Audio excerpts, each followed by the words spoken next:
The Habitat Stamp program is a program run by the Fish and Wildlife Department. And it's a donation-based program, and it was designed as a way to get people who don't typically buy into the conservation system and help support conservation projects, give them an avenue to do that. This is just additional funding that is available that can be used in a variety of ways that the Vermont Fish and Wildlife Department has to get habitat work done. The great thing about the Habitat Stamp is you do have partners, and you can bring that money to the table, and you can have the Vermont Land Trust or conservation commissions, the state itself doing this work. It's just a really big win for all of us and mostly the forests. This Habitat Stamp money is really just expanding the work that we've been doing, and we're creating, not just great spots for people to come out and see forest management, but are also creating some really good habitat. This was a 1 acre patch cut that we created with this logger in the winter of 2020. And then we came back in and felled a bunch more trees to kind of really open it up and to put a bunch of dead wood on the ground and to protect some of that regeneration from deer browse. One of the reasons that we did a project like this was to make it messy, to replicate some of the natural disturbance that you would normally see in a forest, to create what we call structural diversity across the landscape.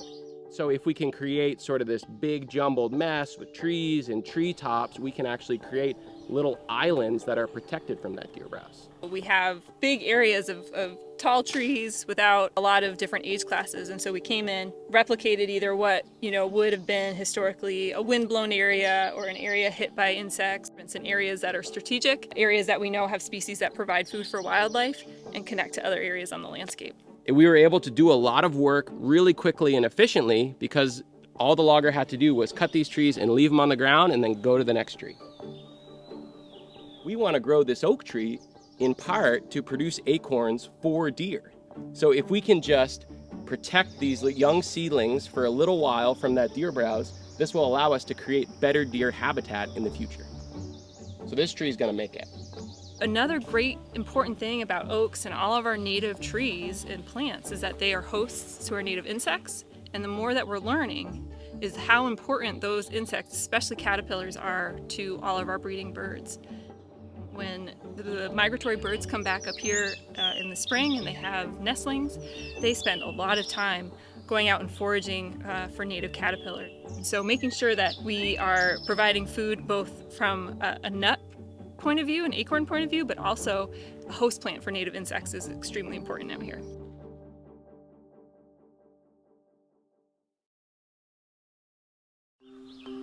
So we're here at the Westford Town Lands, right behind the Westford School. And what we did here is that we had the Center for Technology Essex, so that's the forestry technical program at Essex High School, come in here and do some non-commercial forest stand improvements. It looks really messy. It looks like this was done without a lot of thought, but actually this is a really thoughtful type of forest management. We had those students who are just learning about working in the woods and running a chainsaw, felling trees, come in here and just felling these trees on the ground, creating those really good habitats, and most importantly, giving the trees in the canopy more room to grow so they can become bigger faster. This forest management is easily accessible, so people can come out, and they will come out over time and be able to see the changes that are happening here as a result of the work we've done. And I think that is incredibly exciting. Leaving messy, that's kind of our motto. Messy is good, messy woods, and it's good for wildlife.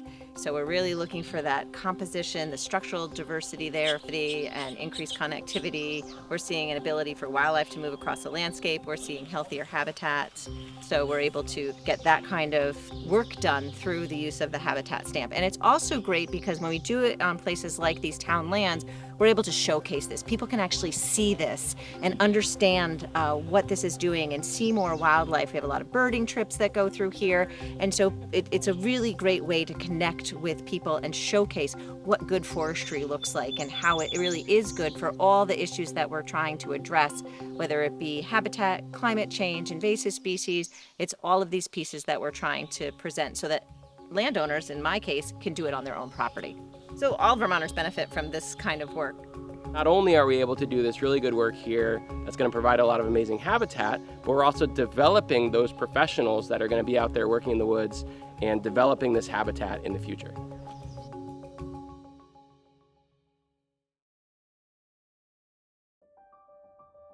We're here at the La Platte Headwaters Town Forest in Heinsberg, and this is a 301-acre town forest.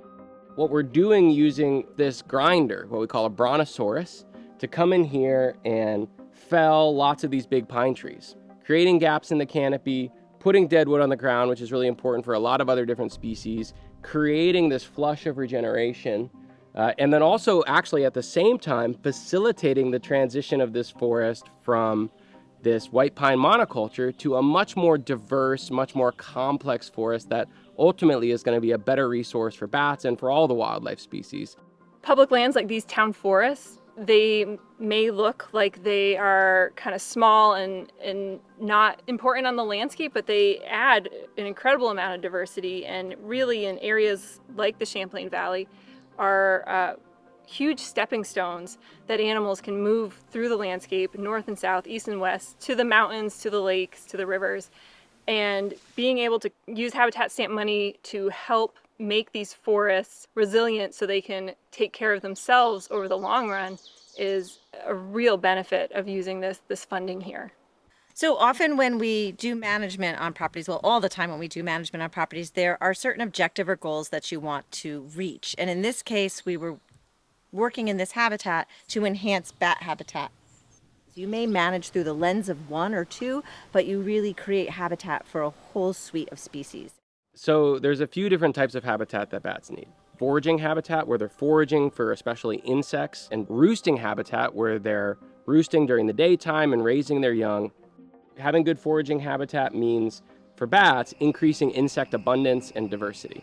And we can do that in a few different ways. One is by creating gaps in the canopy, which tend to have higher populations of insects within them because there's a higher temperature. Then as we create those canopy gaps, we also create a diversity of regeneration on the forest floor, which then is going to bring in a more diverse insect populations as they're following those herbaceous plants and shrubs and young trees.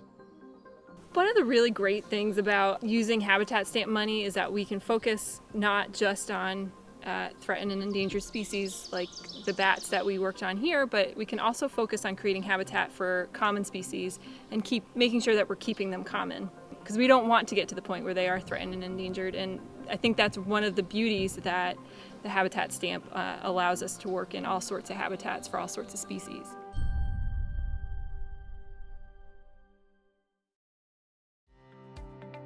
One thing that's really different about Preston Pond, it's really part of our northern Green Mountains. It's part of this big, intact forest block. This work was done in the winter of 2022-2023 in the town of Bolton. I think sometimes looking at projects like this in areas right after they're cut, even a year after they're cut, can look a little startling, but knowing that it serves a reason and it won't always look like that is part of having faith as a landowner and part of having faith in doing some forest management. You know, one of the things that we really want to do is what's called ecological forestry. So basically that's forest management to mimic natural processes and to, restore natural processes that may be underrepresented in our forests as a result of historic land use, and also to create conditions that may be underrepresented in our forest. We're also recognizing that our landscapes are also lacking their historic level of diversity. So if we were here 300 years ago, we probably would have seen forests that were not all old trees, but actually forests of all different shapes and sizes at all different stages of development. And because we haven't had time for those developmental processes to occur, we have, mostly forests that are just kind of middle-aged and just providing a small amount of resources for wildlife. One of the reasons we're really excited about being able to partner and showcase this kind of work using the habitat stamp is not only is it getting work done on these properties, but it's really also showcasing how private landowners can do this kind of work on their own properties. With 78% of the land in private ownership, it's through those landowners that we're going to have the greatest difference in creation of habitat for wildlife. One of the amazing things about Vermont is that we are essentially in a crossroads of habitat connectivity in our region. And that's really important when we start thinking about climate change and when animals and plant species are going to be moving to new regions as the climate changes. We need to make sure that these connections and these linkage areas that we have right here in the state are maintained, they're conserved, they're left as forests, and they're left as healthy forests. And so Preston Pond is a great example of a linkage area, a wildlife corridor that connects large forest blocks, the Camel's Hump block, into the Mount Mansfield block, that goes into the Northeast Kingdom, that then goes into Maine and the Acadian Peninsula, and it just keeps going. And so having these conserved areas that can serve as corridors for wildlife and plants to moving back and forth is extremely important, and having healthy habitat in those areas is key to conserving them.